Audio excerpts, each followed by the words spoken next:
Welcome everybody. Welcome to the FT Masterclass 2012. My name is Peter Moyser, for those of you who don't know me, and I'm the Dean of the Leeds University Business School, and it's my great pleasure to welcome you all here, as well as our distinguished panel. I do have to do housekeeping, so forgive me. There is no fire alarm scheduled, so if one does go off, do something. Ideally find a door and leave. Otherwise, that's it. My thanks obviously go to the Financial Times for sponsoring this series, as well as the Royal Bank of Scotland. They've been stalwart supporters of the FT Seminar series, and we thank them very much for that, and they make this all possible. Now, as for those of you who are sort of old hands at this will know, we're open for business for everybody, all perspectives, insights, and we're trying to get a big debate on a range of business issues and topics. But for this masterclass, we have broken with tradition. We haven't just got one speaker, we have got several, in fact 5. And a panel of experts, and we're changing the pattern a little bit so that it's much more interactive. We're hoping for a lot more questions and answers than we normally do on the topic, which is very important, I think we'll all agree, to businesses. So I'll bow out very soon. I'll just introduce our chair, who, for those of you who don't know, and there can't be many, but if you don't, Linda Pollard is our chair. She is the Pro-Chancellor of the University of Leeds. She's chair of an inspirational journey and the 2% Club in Yorkshire. So, without further ado, we're looking forward to a lively and energetic debate. Linda, hand it to you. Well, good evening, everyone. Please keep piling in. This is the only time I'm going to stand behind the lectern. The rest of the evening it's going to be very much interactive with all of you, I hope. But can I say, first of all, it's great that so many people find this topic worthwhile spending 6 o'clock in an evening to sit through and listen to. And I'm sure we're all going to be much, much wiser when we've come out, especially when we've listened to our speakers. So thank you for attending.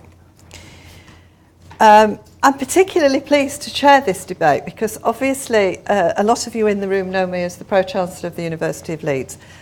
Some of you know me wearing my business hat and various roles that I have outside. But for me today, probably the most important role I've got is chair of an inspirational journey and chair of the 2% Club for Yorkshire, which Heather Jackson, my CEO, who's sitting here in front of me, is going to tell you more about as we go along. You probably also, those who've bothered to Google me or know me, actually think, why on earth would this woman standing here have an issue about being on board? She's been pretty successful at it. Yes, I have. But from where I started, it was a very different picture. And I particularly, when I look at my granddaughter who's coming through now, do not want her to have to go through the same things, those same hoops, climbing that very peculiar ladder that I had to climb in the future. And I think we have a solution to that. In fact, I'm totally convinced that Heather and her inspirational journey have definitely got the solution to that. So we have to say, why on earth have we got this as a discussion at all? Why should it even be on anybody's agenda? And it is the hot topic of the moment, believe me. Wherever you go within Europe, this topic is around. So it's not just something that we're thinking about here in the UK, far from it. It's a global issue. There's no question it's a global issue. Other areas have addressed it far smarter than we are. And we're a bit behind the curve, to say the least. Because when I say we're behind the curve, I just want to give you a flavour of what I hope is going to come out for the rest of the evening. Only 15% of directors of the FTSE 100 companies and 8.9% of the FTSE 250 companies are female. 14% of the FTSE 100 companies have no female representation at board level at all. There are only 4 FTSE 100 companies who have female CEOs. And if only 3 FTSE 100 companies do women make up a third of the directors. Those are pretty poor stats by any stretch of the imagination. And that's just giving you the FTSE 100 stats. If we start to get into the 250 and the 350s, it gets worse. Well, it certainly doesn't get any better, let's put it that way. So I think everybody in this room has to, hands up, say that's pretty shocking in the 21st century. And why? Because when I look at this university and I look at the admissions for this university, especially in certain subjects, and the professions particularly, the admission rates are 50+%. So something, somewhere, is going wrong. Or we're not addressing it, or there is an issue that we have now got to get really serious about and focus in on. And our four panellists are absolutely up for that. The other stats that I want to quickly cover. Economically, this makes sense. It isn't something that we just think this is a gender issue. This is not a gender issue. For me, I came onto this agenda because this is a business issue. Loads of information, loads of research, masses of people have looked at why should we take this agenda seriously. Well, I'll tell you why. Because 42% you get higher on return on sales, 66% higher return on investment capital, and 53% higher return on equity. That makes business sense. So let's try and forget that it's a gender issue. If we approach it from this is a business issue that we can address through looking at the gender issue that lies below it. So that's where I personally start from. So for me, it's a complete no-brainer. I hope by the end of this evening, everybody will be signed up to that. And I'm really looking forward to the Q&A. And let's try and make it as lively as is humanly possible. Heather, when she set out on this journey, with me running on behind, and believe me, if you knew Heather Jackson well, you know how fast you have to run to keep up even as a chair. She went out and sold, and continues to sell out to the names that would drip off the global agenda as easily as you would start talking about, name me the top 100 companies in the globe. This lady is on it. One of those that drips off the tongue, Saatchi's, do you see Saatchi's, it is now, came rushing forward after one of our business forums, Women's Business Forum, and said, we'll do you a video for free. I was unbelievably impressed and continue to be impressed by that. I'm going to show you the video because this video now is being shown all over the UK and it's now going Europe-wide. So you're going to be privileged tonight to see a clip from Saatchi and their view on where we are, what's going wrong. Let's paint the picture. Today, business looks a little something like this. Male business leaders are employing reflections of themselves, a simple task when there's a deep pool of talent for them to fish from. While beside them, the female talent pool leaks. Women seem to vanish at executive level. This is due to a number of obstacles. They are often left with the double burden syndrome of work and domestic responsibilities. Add to that a tendency not to put themselves forward, then consider the lack of female networks to pool talent from and put women up for board positions. It's a surprising situation when women make up 6 out of 10 university graduates and, on average, achieve higher in junior positions. And even more surprising when women at board level add 42% on return in sales, 66% higher return on invested capital, and 53% higher return on equity. It's time for a solution. A solution where we bring people together and realise not only financial stability, but financial success. Where we rip down the barriers between women and boardrooms without enforced quotas by the government. And mend the female talent pool leakage with a solution that comes to life from organisations, their leaders and women working in harmony. A solution that lets women embrace their differences rather than see them as a burden, giving them the confidence to realise their own value in business and assert their ambitions. The solution is a simple one. It's women and men working together across all business sectors and levels to develop the skills required to enter the executive level of business. A solution where women become future role models for ambitious career women, and business leaders of today go down in history for pioneering decisions that change the face of corporate culture. Now is the time to end the leak in the female talent pool. Altogether, we can lead the corporate culture revolution and make this journey one to be remembered.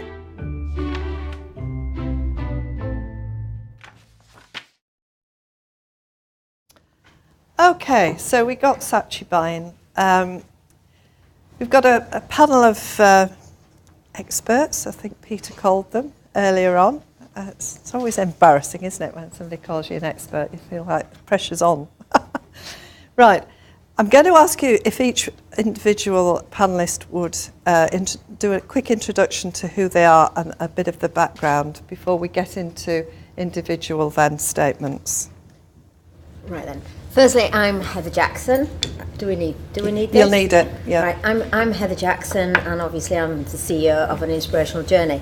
But no offence to Linda on that one, but I've just got to say this panel are not a panel of experts, because I've got to say it because my dad brought me up with X was for a has-been and SPIRT was for a drip under pressure, and these guys, none of them are drips under pressure. So let's move on from that. Obviously, as Linda said so eloquently, I set up what's called An Inspirational Journey. It is now the recognised the UK's only business-led initiative that will actually mend the leaking pipeline of the corporate culture, and that is a massive drain on our economy at the moment. We are the solution that brings men, women and organisations together. Instead of working alone on it, there are initiatives that they all come together. We're working with 29 global companies now, and it should be, well, we're negotiating with a further 40, and we're reaching out to 12,000 women in the pipeline over the next year. So it's an incredible project that brings together men, women and organisations, and not for the specific thing of the gender issue, but purely because we need to ensure the UK can have the best talent leading the country, and that has to be regardless of gender. So further on to Stuart, that sums me up. There we are, thank you Heather. So I'm Stuart Watson. It's a pleasure to be here this evening. I'm definitely not an expert, let me just point that out, however you define it. I do lead, however, our diversity and inclusiveness programmes in the north of England, which is we're a global firm, so Ernst & Young are a global firm of accountants and business advisors, and we have programmes like this all around the world. So I'm really here representing those programmes, and I'm going to try and stir up a bit of controversy, although we were all agreeing before we started, so we'll do our best to find some differences. Let's do it. Hello, I'm Sarah Day. I'm a partner in DLA Piper, which is the biggest law firm in the world, and our aim is to be the leading global business law firm. My day job is advising banks lending money to companies, or banks generally in doing their own business, or for companies borrowing money from banks. So as you can imagine, the last 3 or 4 years have been very interesting for my team. I also am managing partner for the Leeds office, DLA Piper, and I sit on our international board as an elected member, which is sort of the equivalent of a non-executive, although of course on the day job I'm very much executive and hands-on as a lawyer. So that's me. Thanks. Hi, I'm Jennifer Tomlinson. I'm a senior lecturer here at Leeds University Business School in the Work and Employment Relations Division. I teach and run modules on gender and equality at work, often in comparative perspective and diversity management. Research in the areas of women in management, but also have a keen interest in part-time work and flexible working. And I was one of a few research teams that fed directly into the Women in Work Commission report of 2006. Okay, right. That's the lineup. So think about what they've introduced themselves as for when you come up to the Q&A. But individually now, they're going to make individual statements about. You've got crib sheets in front of you with the kind of areas that we're going to be looking at, the kind of questions that this team are thinking about that we'd like you to kind of think about at the same time. Okay, Heather. Okay then, well if we can start on the fact that how can we create a healthy balanced flow of talented pipeline regardless of gender. At this moment, the UK, as we've seen on the DVD, that we've got a heck of a lot of women and men coming in at the bottom end of the corporate hierarchy. But unfortunately, that does leak as we go along, and you know, we're losing representation of women.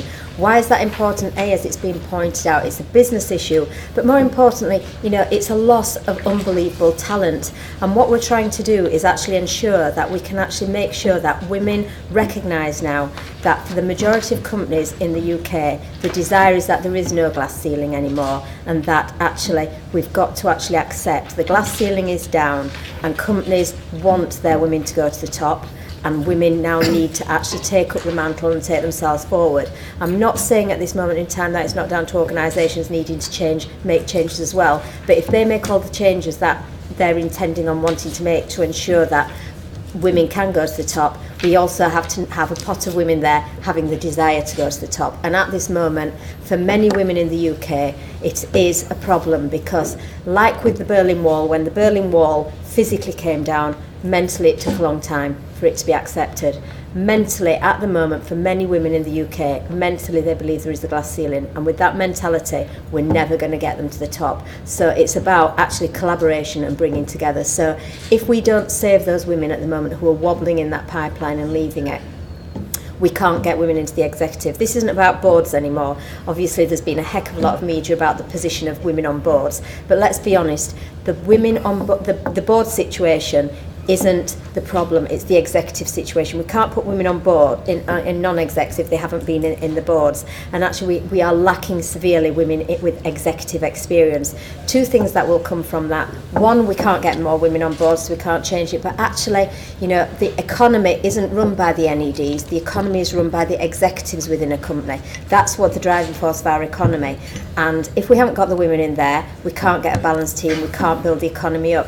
But more importantly, if we haven't got women in the executive, we're going to start, and I haven't got any problems with European women or American women whatsoever if they're the best ones for the job.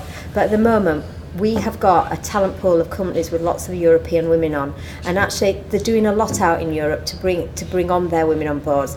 If we don't up the ante on this, we are not going to grow UK talent, and actually that's sacrilege to us all. I don't mind the best people, men or women, being on boards, but if we haven't given our UK men and women the same environment to grow in, that is a loss to us all. So this is all about actually making sure that women going through the hierarchy now are aware they can go to the top, but equally men also are aware of the difference and the productivity and the difference, the business performance that they can bring. This isn't about equality. It isn't anymore. The only reason I came on board this agenda was I would never ever have got up and actually burnt my bra or whatever and come up and said, as a woman I deserve to be on a board and I want to see more women. It was purely when it came up as a business issue that I thought, finally we can prove that women at the top have a value to be brought, not just because they're a woman, but because it makes business sense. And I think that's the message we've got to get through now with everyone. And I think that's what we really need to talk today. It's not the women at the top, it's how can we ensure that the women in the pipeline now get into the executive, and not only that, they actually learn to bring men and women up below them as well, because we have got some great women at the top, but they've grown in an environment that isn't conducive to being a woman at the top. They, through no fault of their own, have had to grow and bring in male attributes. The 21st century is a century now where women can be women at the top of the hierarchy and can respect themselves and value themselves for being it. So like I say, I'm not a women's libber or anything else, but actually I do want to see more women at the top purely because I want our economy to survive this next few years. So I hope that answers a little bit and caused a bit of controversy, but this man's going to do more controversy than I am because he quoted it. Stuart. Yeah, so no pressure. For me, let me take this in two ways. I'm going to take it partly as a partner in Ernst & Young and what it does for our business, and then I also run our Entrepreneur of the Year programme. So I'd quite like to address the sort of missing chief executive points as well. Let me do the internal one first. I think anybody with half a brain got this issue, I don't know, 10 years ago at least. I didn't get it when I started work, I have to say. It was all a bit Neanderthal then. Oh, but the whole business of bringing through your most talented people, everybody got 10 years ago. And therefore for us, the problem all around the world, not just in the UK, the problem for us is getting the most talented people through to the top of the organisation and leading our teams. And therefore, and D&I, including the issue of bringing through female talent, bringing through talent regardless of gender, regardless of religion, regardless of race, and regardless of sexual orientation, all of those topics come together. If you have the kind of organisation which encourages talent to come through, is flexible about how it works with that talent, doesn't lay down that you've got to start at 9 o'clock and finish at 6 o'clock and then go to the pub for 2 hours and drink alcohol which isn't everybody's taste, and then go home having secured your promotion at the bar, which is the way it was when I started. If you can get away from that and create a flexible organisation, create some role models, then in an international organisation like mine, we will secure more talent than the next firm down the road that we compete with. And if we can do that, we will win in our market. And that is what this is about. That's a mercenary accountant's view, but that is what it's about for us. So in our organisation, we've kind of got that. Have we got it right? No, because we bring roughly 50% female, 50% male in at the graduate level when they start with us. And guess what? At the top, it's slightly better than the FTSE stats that you mentioned, but about 18%, give or take, of our partners are female. Wonder what happened to all the others? Well, they probably had to go home when I was in the pub securing my promotion 15 years ago. But we need to sort that problem out. So I think everybody gets it now. It's just how to solve the problem. That's where the issues now lie. We are partly doing that by making this a very high priority issue in the firm. So of the half a dozen global priorities for our firm, the way that frankly I get measured, and indeed all of my partners get measured, part of that is about D&I. So it's not purely the female issue, it's D&I in the whole, in all of the aspects that I named before.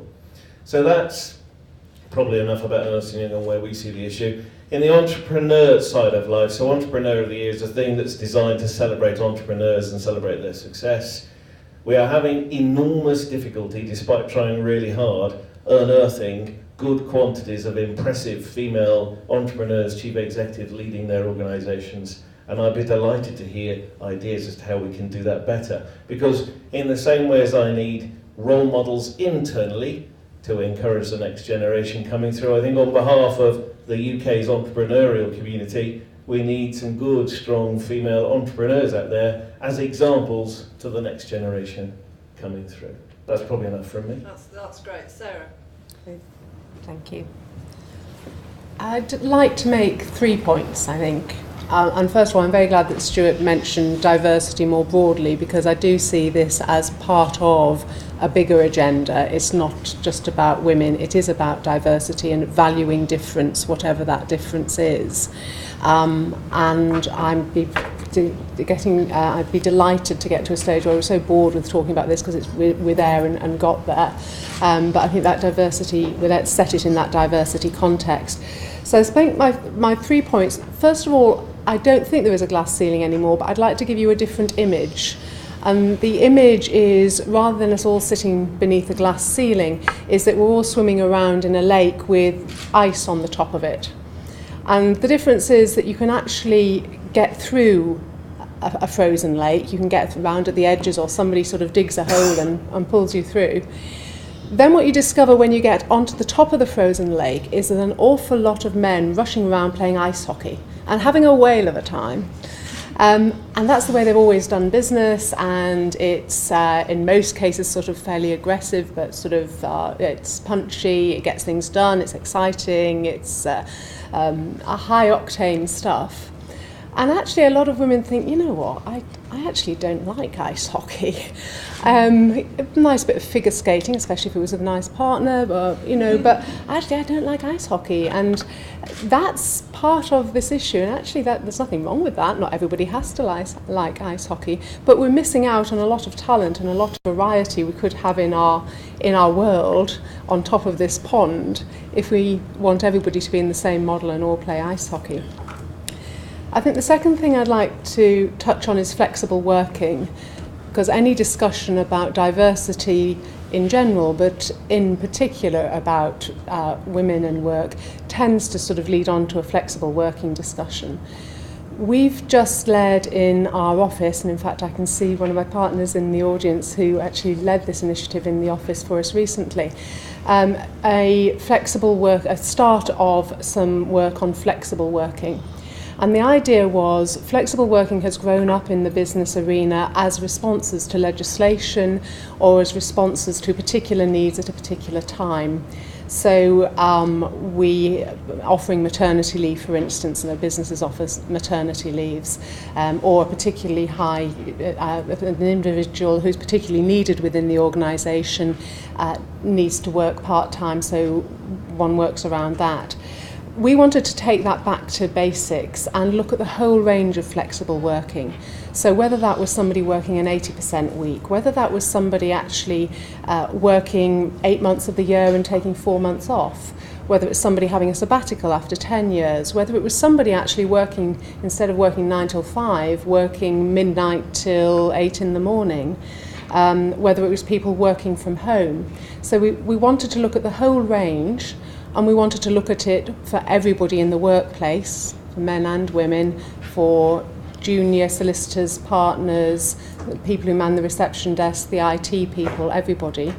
And we also wanted to give equal balance to the two words in that phrase, the flexible bit, which is I think where a lot of the airtime is spent, but also the working bit, that whatever business you are part of has to deliver its goods or services.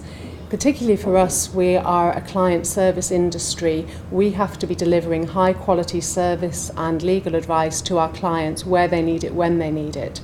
So actually, me being available for a client between the hours of 3 and 4 in the morning is probably not going to work to their best advantage. So we did a lot of work on that, and I won't dwell on it too long, but one of the key things that came out of that initial consultation, which is now going, we're doing that, we're rolling it out nationally, that will then go to the international board, and we'll look at what changes we can make.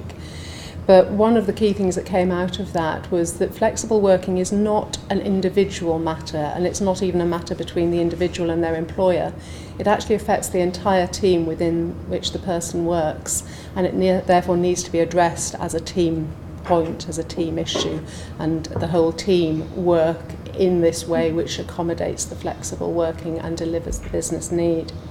And then my final point is about positive discrimination. I've always been a firm believer that positive discrimination aids nobody.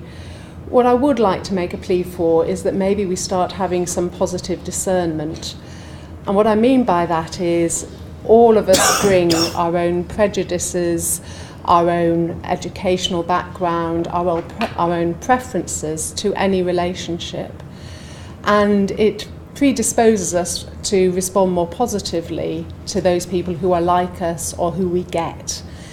And I think a lot of the issues around diversity are around us failing to understand and educate ourselves into the differences that other people might bring. And so just to give a simple example, that typically in a lot of Western cultures there's a lot of emphasis and value placed on having an immediate, quick, punchy answer to a question. In some Asian cultures, that isn't valued, but what is valued is getting the right answer. And so therefore, the person will think through the answer more fully before they give it to you. Now, neither of those is wrong. And in each case, you might want people with both of those skill sets, and you'd want to know which skill set somebody had, so you put the right training and support and complementary skills around them. But you shouldn't be accepting the one and disregarding the other, but actually valuing what that difference can bring. This one. I think I'm going to start off by saying that the business case argument for equality and diversity and for gender has been fairly well articulated, but I think that there is also a need to go beyond the business case. So, of course, it's important that we recognise it's good for businesses to promote equality and diversity more broadly, particularly in terms of gender. It's also the case that the business case can be contingent. So it works when we think about retaining women in positions of leadership who are costly to replace. It maybe doesn't work so well when we're looking at women working in lower grades who are more easily substituted. There is a case, if you like, to talk about the social justice element, that we need to respect people at work and promote equality alongside the business case argument. Has the glass ceiling disappeared? I am probably not so sure that it has. A lot of research still says that women face barriers that men simply don't. There was, in 2000, so maybe 10 years ago now, an ILO survey of women senior managers in Europe. 98% of them felt that they'd faced barriers to do with gender and that men had not faced. So while women can get to the top, it may be that they have more hurdles to face to get there. And so it is absolutely about looking at how you break down those barriers. And I think the inspirational journey has got some excellent solutions. But for all the organisations we have that innovation and that willingness to change, there are organisations that don't. So, there are still problem areas within the economy, and looking at culture change within those organisations will be very important. And absolutely, issues around flexible careers matter greatly. Looking at how women can progress their careers whilst perhaps being active parents is very important, as it will be for men. I'm always pleased when on the module I teach at Leeds, when I look at the gender profile, actually, I think usually there's 30 to 40% are male undergraduates, and I think there is an element of they think that it's an easy option and that they'll get a good grade, and it's Surely not. I hear them talking, and they think they can relate to them. But what I am encouraged by is the fact that I do think that younger generations of men are concerned with work-life balance, whether it be around issues of parenting in the years ahead. But I think both men and women of younger generations now are recognising that it isn't all about work, that life is about, having these different elements and components, whether it be about education or travel or hobbies outside work or family. So I am hopeful that the generations to come will look at trying to challenge organisational cultures as they currently exist and look to more innovative solutions so that both men and women can progress their careers in maybe slightly different ways, but in equally valued ways. That's interesting, because I think a lot of those comments are certainly on the platforms that I've shared with Heather. I'm sure you're going to want to come back and feed some of those comments, Heather. So I'm going to give you the opportunity to come back at this point. Stuart, you made some notes as well. Do you want to? I did made a couple, but after. Ladies okay, first. ladies first. No, obviously I take on board what you've said, but 10 years of research is a long time in this marketplace where things have rapidly changed. I'm not saying that there aren't companies that haven't got some obstacles in there, but they're by no means the glass ceiling that we once thought there was. And equally, the obstacles that we're finding is our research. The reason why we set up our inspirational journey was the obstacles can only be helped by women being honest and companies being honest with what they are. It's always been presumed it's been women and children and families that are causing the gap, the leak in the pipeline, and it's at that period. We interviewed 500 senior women who we were given the option of what has been the thing that has held you most back in your career, and we gave them from all sorts of things: agile working, confidence, children and family aging parents, and 92% of them put confidence and self-belief. That's what was holding them back, and that is one of the biggest barriers we have to accept is there in the corporate world for women themselves. And I'm not trying to be hard on that one. It's about time someone said it, because actually at this moment in time, companies are doing a hell of a lot to try and encourage women to go forward. But actually those obstacles, when we interviewed women who'd left the pipeline, what was really frightening was that many of those women, what they'd told their managing partner on leaving and what they'd told their best friend were two different reasons. We cannot help companies change corporate culture if we're not honest with what reasons we're leaving for. And many of those reasons women are leaving the pipeline are for many things that are like straws that break the camel's back. There isn't one defined thing. It isn't down to family, it isn't down to companies. I will bet my bottom dollar now that it's down to actually we as women do not mentally prepare ourselves for the life in a corporate world and family and everything else. We take on that it'll happen and we'll roll through it. We're not using role models, we're not understanding. It's like, you know, I always say that when I was in my 30s, and I am going to say a lot about this because actually it is a main fundamental part, and I was with Parliament last week saying you've got to believe it is confidence that's holding many of these women back, not anything else in the organisation. I don't say that companies like yourselves shouldn't be doing all the things you're doing, but we have to sort on this. I take, for example, in my 30s I ran a marathon. I didn't get up and run a marathon. I joined a running club. I trained with them. I ate what they ate. I slept how many hours they did. I trained how many miles they did. But more importantly, I spoke with everyone who'd run marathons. So actually, by the time I'd listened to them. What obstacles would I hit? Where would be my hard times? What should I do? Now, obviously, on my first marathon, I didn't know what I was going to do, but I had in the back of my head all the different things that other people had done, so I could create my own way out of obstacles.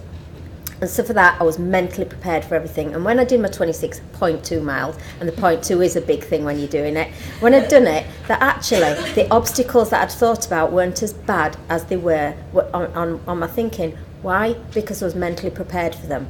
How many women have we used as role models to talk to other women about the obstacles they may face in their career? How many women have been able to talk about it? How many women have supported one another through those parts?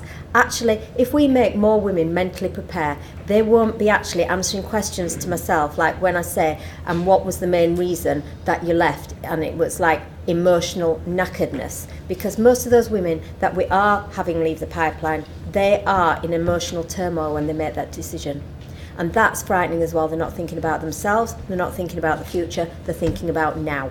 And that has to stop. So I'm not trying to be controversial on this. There are plenty of other things, but the three big things that we found women were leaving the pipeline for, and the three things that we found women in the pipeline compared to their male counterpart were lacking in were: 1, confidence and self-belief; 2, recognition of their capabilities. Now, too many people, academics and the corporate world, have been saying that women are modest and men are standardly, they will say how it is, and they may boast about things or big things up. You can only be modest if you're confident of what you've got and you're hiding it and you're watering it down. The women we were interviewing were definitely not aware of the big skills that they'd got. And that is a frightening thing, because if you don't know what skills you've got, you can't value them, and it's easy to throw them away. Equally onto that, Lynn Featherstone spoke to me the other week and said, Heather, whilst you're on this agenda, can you bring up unequal pay? And I said, actually, and I'm going to say this controversially, you'll be pleased with me on this one. I said to her, no, absolutely not. She said, why not? I said, because I don't believe in middle management there's unequal pay. I said, what there is unequal negotiation skills. And actually, if we can get women to value themselves and what they've got, they will negotiate better, and then the end of, then we'll have equal pay. So again, the confidence, the capabilities, and one of the biggest things that women were lacking compared to the male counterpart was contacts and support networks. The actual recognition that they have to build their support networks, they have to build their contacts and their networks from an early stage in their business development. You can't just suddenly get into an executive level and think I should start networking. The best leaders in this country are all aligned with one another. They might have met in Mars and grown from there, they might have gone to Harvard, they might have started, but they've all kept together. And when you look at them, it's not the same faces, it's about actually they trust one another and they know each one can deliver and support one another. We as women aren't doing that, but we as women entering into the men's world, I haven't got a problem with the old boys network. What I have got a problem is women haven't tried to enter it properly and bring their qualities into it. So 3 things for me are the fundamental things of the talent pipeline. On top of the companies doing their own bit, women have got to have more confidence, self-belief. We've got to drive them to build a better contact space, and they have to actually understand what skills they've got, what they need to get, and where they want to take those skills, and have a better pipeline for it and a route to plan it. So agree with what you're saying in principle, but I do think that women do have a lot more to do about this, rather than sitting on the backside thinking everyone else will sort this problem out and we don't have to do anything. So Stuart, you've got the last one, then I'm going to open it up.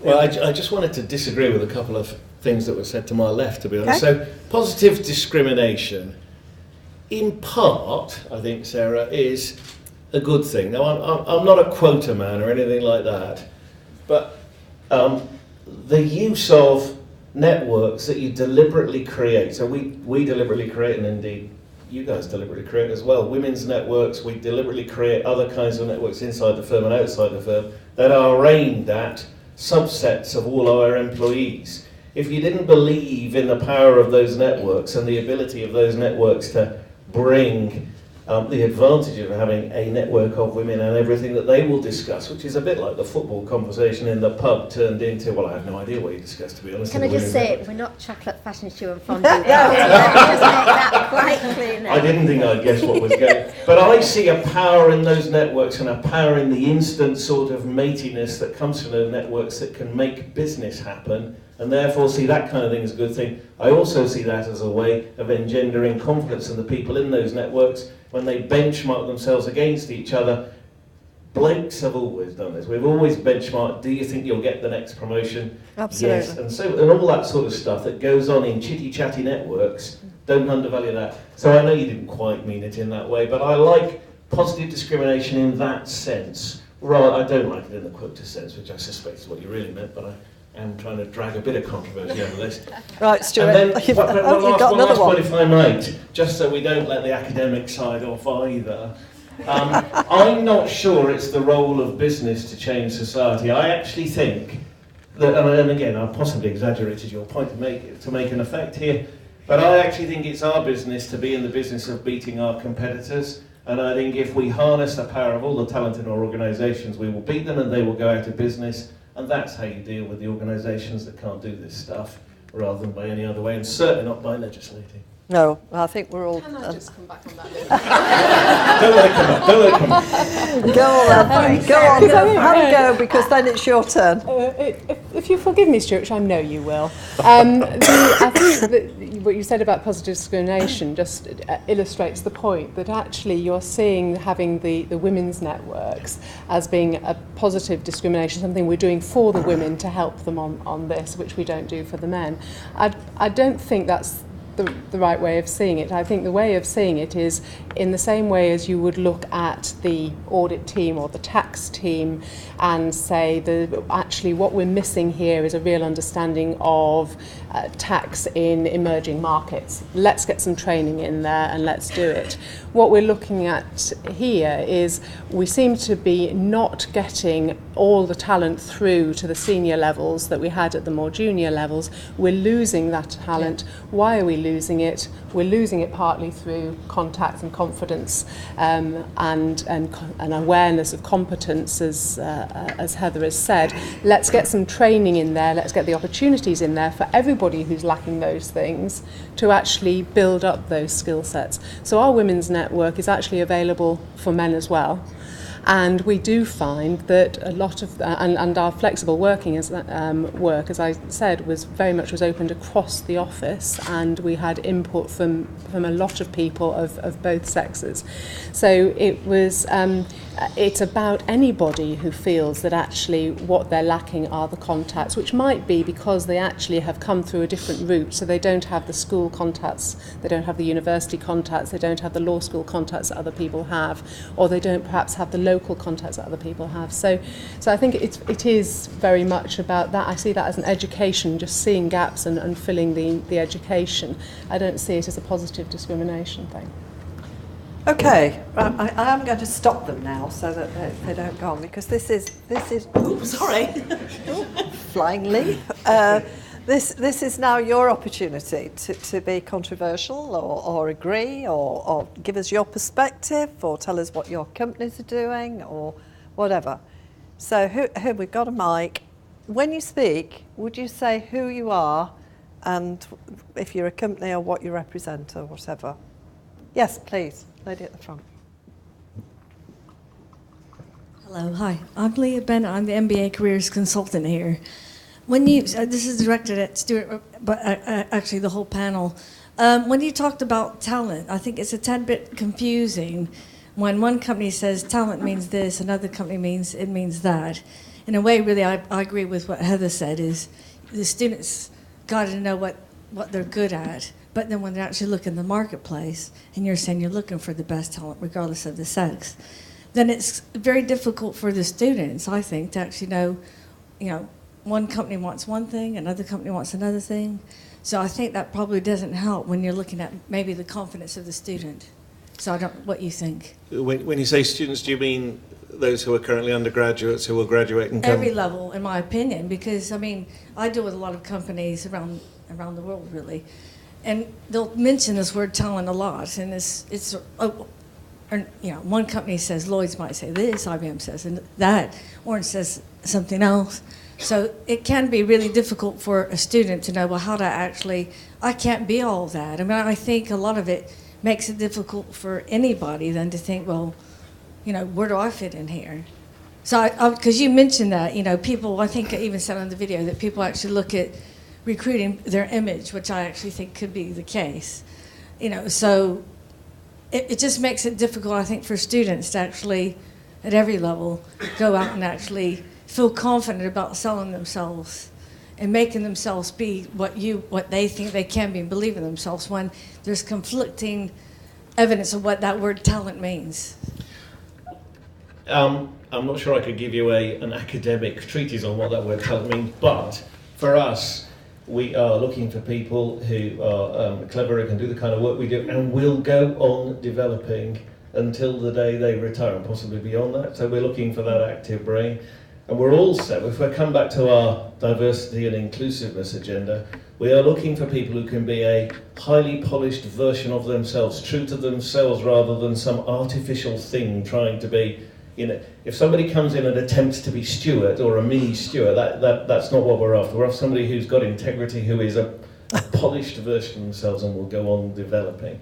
And that's why, for example, we spend a lot of money on unconscious bias training in terms of how we promote and how we recruit and so forth, because there's built into all of us, I'm told by those who understand these things, unconscious bias, and we have to make ourselves aware of that so as to get the best out of all of our people. So it's about making them as good as they can be.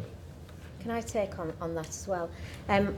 I just want to point out honesty and authenticity before, we were on the same wavelengths here. I think what the big problem is at the moment for graduates and for any young person coming up is they're not quite sure what a 21st century leader looks like. And it's about role models, and it's about them talking openly, and it's about understanding that the skills of a leader are grown over a period of 30 years. You don't just come out of university and acquire them all. They're all built on experience as well. And what we need to do is give more recognition and more approachability from chief execs, and I don't mean just the chief execs. I mean all the ladder. What do you call it? All the hierarchy. Thank you very much, Erica. And actually give more availability, because again, authenticity and honesty, passion and enthusiasm. And I know that sounds lightly, but at the younger age, if you've got those qualities, so long as you've got through your degree or whatever you need, your basics, you've got to add onto that. And 21st century now isn't just about IQ, it's about EQ.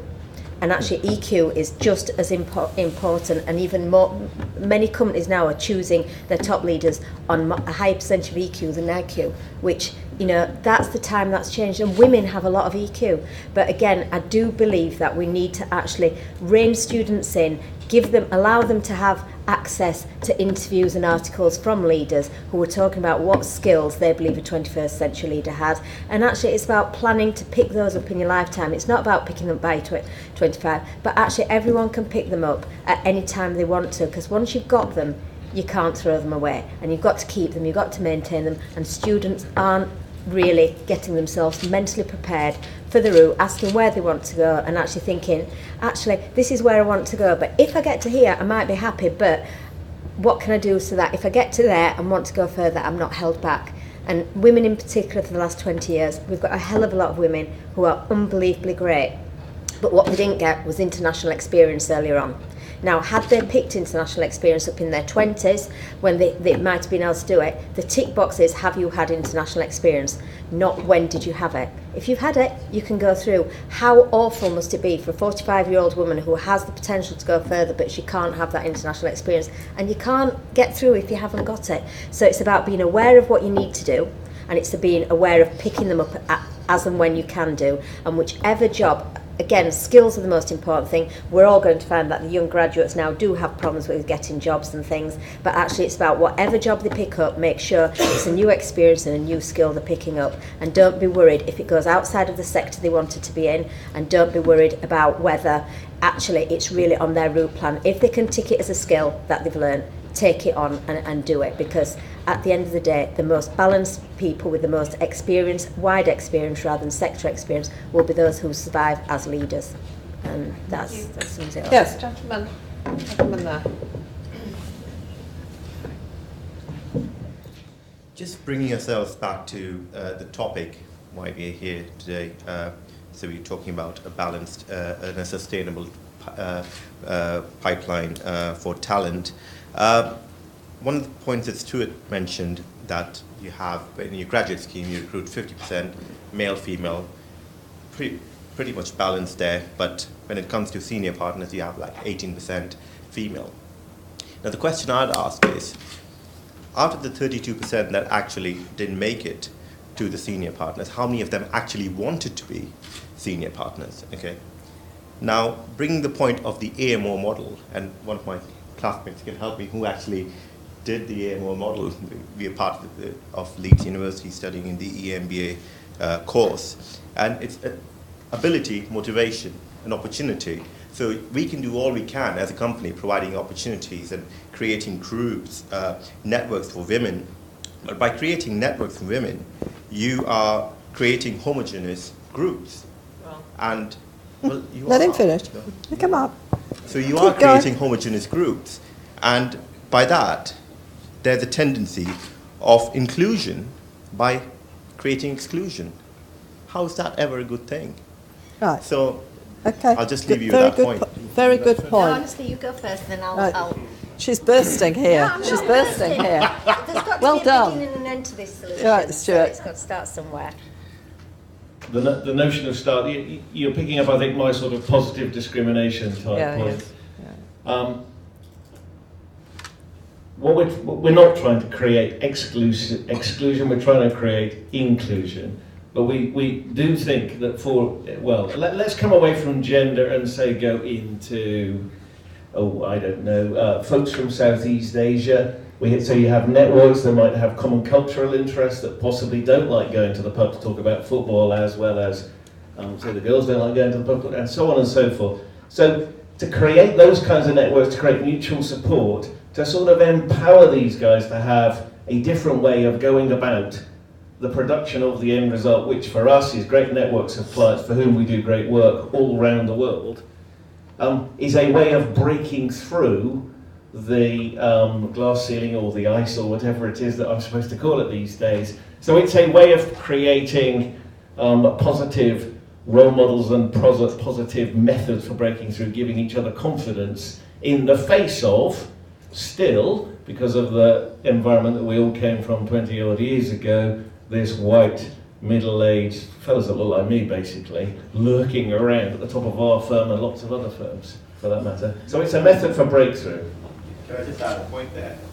So in the company I work for now, I'm part of the diversity network that there is, and I completely disagree with the concept. Why should there be a diversity network when you have people from different ethnic origins, different countries, but you don't have a single person there from the UK or England for that matter? I don't see the point in having such diversity networks. And if you think by creating a homogeneous group of, and I see a point, probably not homogeneous, but the fact that everyone else is from the outside and not from the inside is a good thing. Me being part of a network like that, I don't see that working. So I'm telling you something from the inside. Can I ask you why your company thought that was even sensible, to put a whole load of diverse people together without actually joining in the conversations? They thought it'd be a good idea as a support mechanism. Support. Yeah. Yes. Yeah. Well, I think the support mechanism, if you're all coming from different countries, is probably a completely different a kind of item to actually looking at promotions. I think that's a bit of kind of comfort zone type stuff, which, because I'm intrigued that they even think they need to do it in this day and age. But anyway, especially if they're not joining in, that's even more weird. But I don't know what company you work for. You better not tell us. We might be upsetting some of your senior partners. Can I just have my answer back? Please. Because obviously I don't like quipping in without being able to actually defend myself on my quipping, and it wasn't meant to be flippant.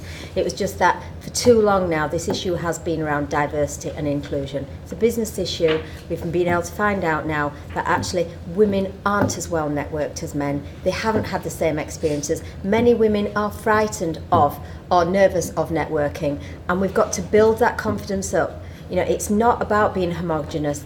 If we keep treating it like that, we'll always be different and we'll always be in separate parts. The idea is we build women up to have the same amount of confidence in themselves and their networking abilities to be able to go out and network with men. Like I said, it wasn't chocolate, fashion show, fondue party. This is about seriously kick-starting women to be able to get them to where we need to get to be able to compete on an equal plane with men, but accept we're equal but we're different.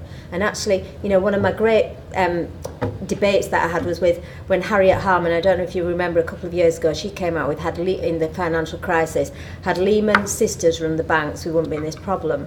And I did an article back saying absolutely rubbish, because had Lehman brothers and sisters worked together, then possibly we wouldn't be in this crisis, because women are not the answer, but together with a solution. But the way to get to where we want to get to is rolling things back. And if one of the things is that women aren't well networked and haven't got the support for one another, roll it back, give it them, and then integrate them back. And that's the way we're going. I agree that on paper it can look wrong, but we've got to start somewhere. And actually, we've run before we can walk with women in the corporate world. We've assumed they can network, we've assumed that they'll just fit in, and actually we've got to take them back to take them forward. And actually this way we'll speed them up, and I can guarantee within 3 years the 2% Club, which is about bringing leading women together from across the region, will be about bringing leading men and women together, because we'll be in that position then to be able to do it. So I get where you're coming from, but I have to disagree wholeheartedly on just use a different word than homogenous and I'll feel a lot better about it. So. I realise, yes, it's 7 o'clock, but let's keep going for a few minutes. Hello, Amit Pandey, MBA 2008, Leeds University Business School. My question is around the equality and diversity agenda, which is now must have for all the firms, to be fair. If you don't put that on your website, then it's not good anymore. So you have to do that. So it's must have. But it also depends on the sector you are working in, all these things coming up as well. If you are working in an investment banking firm or a management consulting firm or a firm where Stuart works in, for example, it's like you are consistently working in a high octane situation, delivering client what he needs, because to be fair guys, we are working in a very tough market environment. Just imagine a situation where we are in a room where we have to churn out a deliverable in 3 hours, where we have a multiple diverse team in that working and churning out the deliverable in 3 hours. Someone said something, gave an idea, but couldn't come across as crisply as someone else. Just he was or she was shy, didn't put across her idea well. Someone will make an opinion quickly, oh, she is not good enough, he's not good enough. And someone who comes across very crisply, quickly, and present his views quickly, he'll be like promoted at that. But that doesn't mean that the other person doesn't have an idea. It's just he was or she was not given the opportunity at that moment of time to flourish. Now, there is a mental impact. And there is an impact on that person then, in that case, because or she or he is basically that. There's a confidence, there's a dent on the confidence that gets created at that person, and somehow they say, no, I don't belong to this club anymore. However, she or he may have a brilliant idea. So it's about awareness basically. So the manager leading the team or whosoever is that situation should be aware of that situation. Fine, client deliverable or client or market toughness is all right, but you should have that awareness as well. I don't know how practical it is, so this is a question for all of you to have that included in the agenda, because I'm sure market is tough and that takes priority. So my question is to all of you, please could you throw some light on what we are doing at the ground level to tackle this situation? Right, good one. I want to leave it to everybody else to answer, but I have a perfect example of an organisation who's tackled this. Well, that'll give you the perfect answer. But You can see how difficult Prime it is to example chair of somebody this who's woman. slow in coming forward. Lacks confidence. Yes. Yes. I've grown it.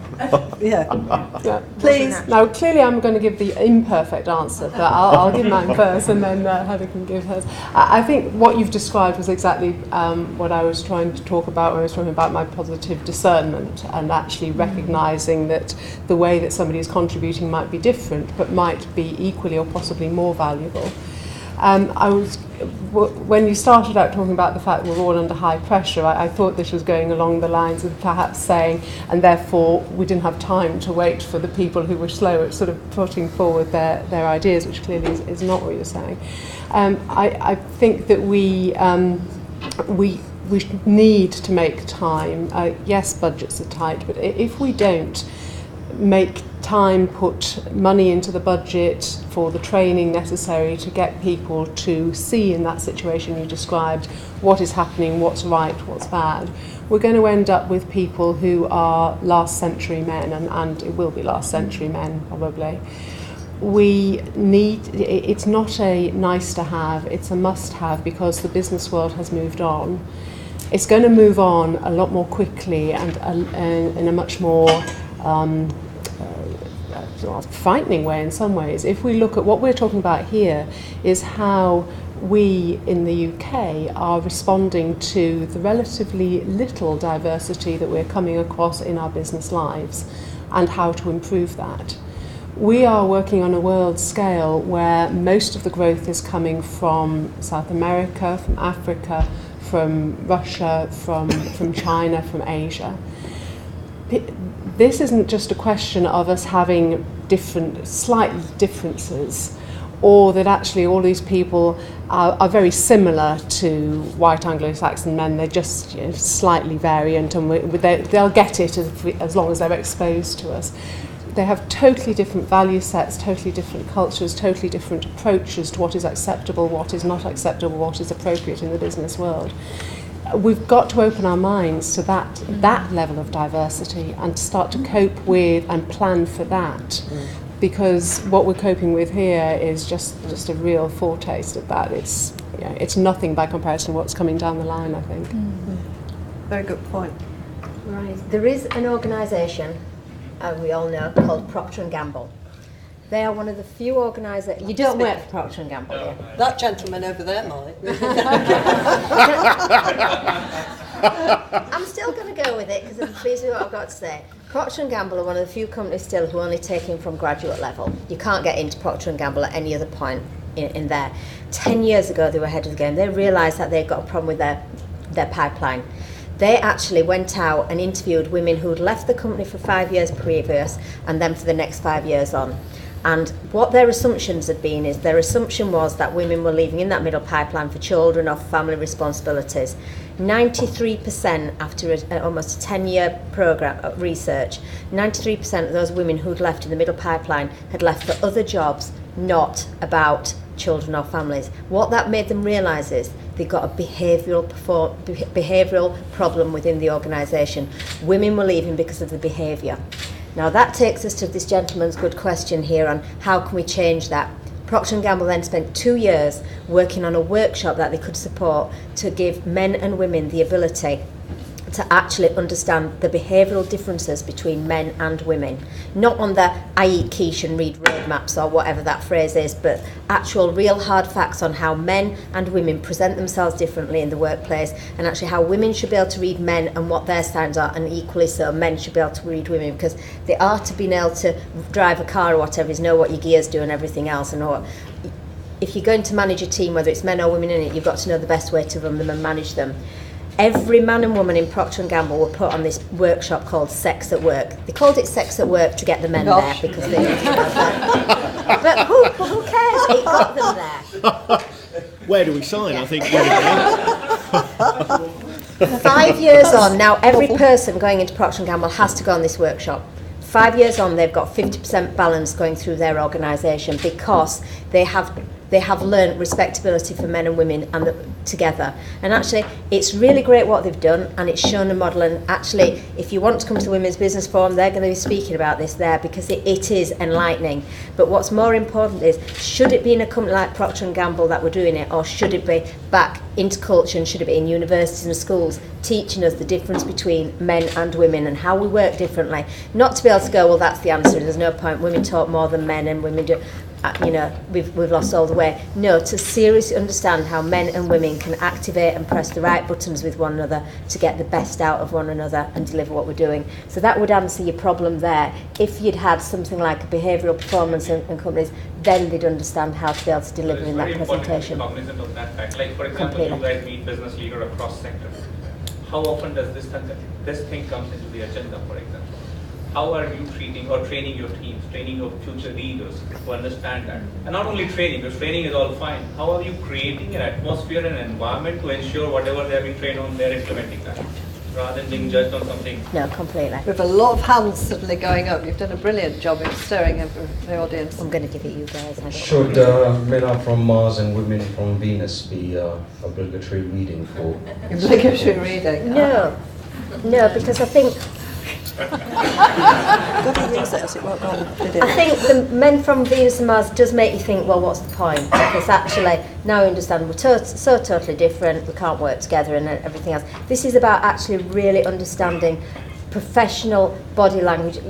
On the emotional side, does it mean if a woman bursts into tears in a meeting that she's being emotional, or is it she's just as passionate about something but she can't get it over, and a man being angry? It's not the Venus and the Mars, it's actually how to really understand business behavioural performance and activate it. Isn't Venus and Mars just understanding things from each other's perspective, yeah. Seeing how possibly women analyse the situation, how they behave, and how men view it from a different angle, and getting understanding and a common area of thought or understanding. It's the same goal that both sides are pushing for.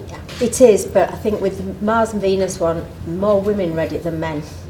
And I think that's where the problem was. And we need more men to read it. Do you know what I mean? And if we could make it as a compulsory reading for everyone under 16 years old, then we're sorted. Yeah. I just read the summary, I'm sure I got it. Wasn't somebody else here? That was it, yes. Hello. My name's Liz Oliver, and I'm quite interested in law. I teach employment law here in the business school. And I'm quite interested in the really kind of prevailing view from the panel here that a voluntary approach is the best approach here for business. So I'd just like to kind of get your views on the role of law in tackling discrimination and in promoting equality. I can see you all now trying to avoid this question, and I'm aiming my question at you three, because I want to know whether you think law has a role to play. I happen to think it has a quite important role to play. So do you think we should get rid of all of our current legislation and leave this to the market, or do you think that there's actually some role that we can play in regulating in this area and in regulating in sensitive ways to make sure that we do tackle discrimination, we do promote equality within our society, which also includes business? Right. Before we really get stuck in over here, I hope everybody in the room actually understands where the possibility of legislation is going. And it is that question mark at the moment. Several European countries have legislated on 60-40 on their boards. There's an interesting debate as to where do you get the 40 from if we have such a problem as the one that we've discussed. The Davies report, as we all know, Heather's steeped in the Davies report, which I don't doubt she's going to come on to in a minute. However, thinking about that, Europe are just finishing their consultation, Heather. I think it's the end of this month. They've had a year of consultation. I spoke to the Commissioner at the end of Heather's conference, the annual conference, which the paper, by the way, is on the tables. I would suggest you try and get a ticket, although I'm not supposed to promote it, am I? Because we're full. And I walked out with the Commissioner and I said, you know, that's a tight time frame. This was October. And you're going to finish next year. They did extend it by 2 months because she said at the end of March originally. Have you made your mind up? And she said, well, we're going backwards in Europe. We've gone backwards in the UK this last year, which hasn't helped. So the question is, if they legislate across Europe, which is added on to your question, where are the women coming from? There'll be a time lag. Presumably they might give FTSE 100 250s in every country, a couple of years, maybe, I don't know. Where are they coming from? Where are we going to find the women? So, should we legislate? Should we legislate? Can I just add a little underlining point in? My question is also, it's interesting because we've got law here and the kind of issue of quotas, it's dangling, it's in the shadow of our debate, isn't it? If we can't sort this out, folks, business, ourselves, maybe we might have to look to quotas. So actually, the law and regulation is having a role in that debate. But my question is also more broadly about, we've already got quite a lot of provision relating to tackling discrimination and relating to promoting equality, less so about kind of actively promoting equality, but there is some in there. So I want to keep my question a little bit more narrow about what we've already got legislation. Do you think we need it? Should we get rid of it? Or do you think it has a role to play? So thanks. Who's going to lead? Okay, well, I'll start off and I will be very quick because I agree with Liz. Law, but more importantly, regulation matters. And I feel very strongly about that. Of course, voluntary action is important, and the initiatives we see within good companies and organisations will make a big difference, but we must keep our employment regulation. It very much concerns me that the Conservative-led coalition has now its red tape challenge relating to employment regulation, asking employers to let them know about areas of employment law that they feel are unnecessary or overly burdensome. I think we must keep our employment law, and Europe has got a very important role to play in helping raise those countries and those organisations that are doing less in terms of gender equality up to a minimum standard. So it's very, very important in my view. And we also know that those countries that have greater degrees of employment regulation tend to be doing very well in terms of gender equality. So Sweden, Norway, they are higher on the gender equality indices than countries like the UK. So there is certainly a role for employment law, but regulation at a broader level, so including trade unions and other organisations that lobby the government for change. We have a very strong and successful employment practice in DLA Piper, so I'm all for employment law. It keeps a lot of my partners busy. No, but I think there is clearly a place for law, and things like I can't imagine us ever going back to a position where we didn't have maternity rights for women, for instance, and clearly there is a role there. It's good for society for children to be looked after, and to make sure that we ensure that women can come back after, have a right to return after they've had their children, and that sort of thing. I think at that level, clearly we need law. I think where we're verging on at the moment is getting to this where we've got too much regulation and law, and it is changing the relationship between the employee and the employer, and it's becoming more of a rights relationship and less about how do we make this work for the two of us together. And so when somebody, for instance, is coming back and wants to work flexibly, we can have a very positive discussion about that most of the time around, well, what works for you, what works for the business. But it's getting to the stage where you're very, very careful what you say and do in case it comes back to bite you, that actually your well-intentioned discussion about what works for you breaches somebody's right somewhere along those lines. It is a you are walking on eggshells quite a lot of the time. And I think that's why I actually would welcome the let's look at the red tape and where it's not being helpful. Let's make sure that we're embedding the principles and protecting the principles that we want to embed as a society. But let's make sure that we're not tripping ourselves up through the regulation and actually destroying what should be a very positive relationship. Stuart?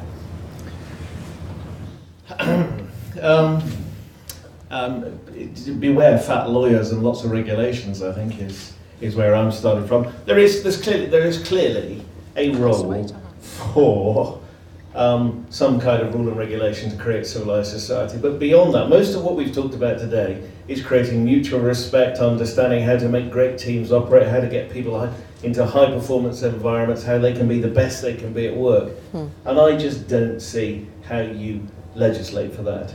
You, as an organisation, if you want to create a highly competitive world-class organisation, surely you will recognise that, you will bring through talented folks and you will get the best out of them. And if a legislator tries to impose, frankly, cost on me or my clients, then they will have a struggle on their hands. So they have to sort of beware the unintended consequences of any regulation, especially quotas. Well, I'm going to come at this two perspectives. One, as an SME and running a team of 10 people and understanding where there is a lot of red tape at the moment and where we can't move. And I do think, the government has to start looking at legislation on that side of things for what can be removed for an SME compared to a big global company like yourselves. We can't compete in that marketplace to keep the economy going. So I do have my views on supporting what they're trying to do with releasing some of the red tape, because as an SME it's a minefield, and plus I can't afford these guys all the time to protect me. So, but secondly, back to the serious matter of the quotas. This, I think, as we've come to believe, is a business issue, and as such it should be a business-led response that takes it forward. Not being flippant again, but it's many males are running the country at the moment. I don't know how many relationships you've had, but I've had enough failed ones to realise that actually men don't like being told what to do. And actually, if the government start telling them what to do... It's how you do it that counts. Well, are you sure you want to share this with us? What I'm trying to say is that legislation is not going to be respected by the leaders, and actually the research we've done is women don't want it either. And actually there are parts for legislative on regulations, but when it comes down to dictating what a company should be doing, we've already seen different sectors have different things. We should be encouraging companies to have targets, but legislative quotas is not the answer. And actually someone said on this panel that actually, European countries like Sweden that have got better gender balance.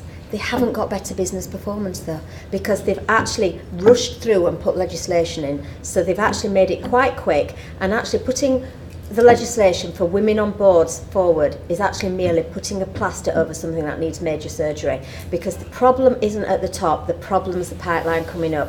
And what the UK need to have is a sustainable model. If the government want to help companies on a sustainable model, support them on this. The results that we've had in this last year on boards is not a fair reflection. We've gone up from 12.5% to nearly 15%. People could say a big deal, but actually in 1 year that's a hell of a big response. But equally, it's not the good reflection of what's going on at the back end of trying to improve the pipeline. And actually only then will it start coming through. Women on boards is not the answer, and looking at legislation to just go quick pro quo, great, we've got women on boards. I'll take an example of a big Yorkshire company that could actually tick the box straight away, Morrison's. They've got 2 women on their board. Their pipeline is shot, and they know their pipeline is shot, but actually if they follow government legislation they go through. Why should they be going through when actually they aren't having a culture at the moment? They're doing their best to change it, but actually legislation can be a quick hiding of a big problem for companies, and actually we've got to make sure it's transparent in the companies, but it shouldn't be legislative. Right, we've won. I dare not open it up anymore. It's obviously, you've enjoyed the debate. It's been great listening to it. Thank you very much for being so active and so involved in it. I think we've actually hit some real sore spots with some people. Can I thank the panel? You've been tremendous. And as chair, you've been dead easy to manage. And you've been fantastic as an audience. I want to hand over to Matt Lowe, who's our major sponsor tonight of the FT series, RBS. I'm going to sit down because I'm part of your RBS group, Matt, so I better not sing your praises much more, had I? Okay. I'll have the microphone. So as the main sponsor this evening, it's always my pleasure to do the thank yous at the end, and I have to sit there scribbling notes as they go through as all the meaningful things I will say. So what I've picked up tonight is that Sarah thinks that Stuart is a kind of slightly overbuilt ice hockey player. Stuart thinks that Sarah is a fat lawyer, I think was the quote. I didn't get whether you were directly correlating the two, but that's the way I took it. And that Heather is asking us for marital guidance. So I think we've had a fairly good, diverse debate. So that's the first positive. I'd just like to say a few words from an RBS position. We were due to have somebody from RBS on the panel this evening, but unfortunately for family reasons they've not been able to be here. But we do come at this from a perspective of promoting diversity around retaining, attracting, the best talent, because we think that's the most important thing we need to do. So there's a different survey that we've done around the statistics. It doesn't give much of a different sort of result ultimately, which is that in banking across the globe, I think something like 15.5% of boards have got women on them in banking. That compares to something like 12.2% in many of the large corporates across the same population. So we kind of think we're doing very, very well, but 15.5% is clearly nothing to be proud of. So we're quite fortunate that our CEO, from a corporate banking perspective, is extremely passionate about this, Chris Sullivan.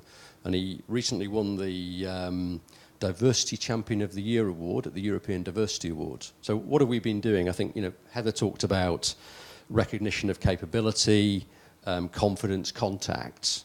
And we've done many of the things that have been talked about tonight. So focused women's network, there are 5,000 members across the group now that are involved in that. There are men involved in that as well. I'm not sure all of them are there for altruistic reasons, if I'm totally honest.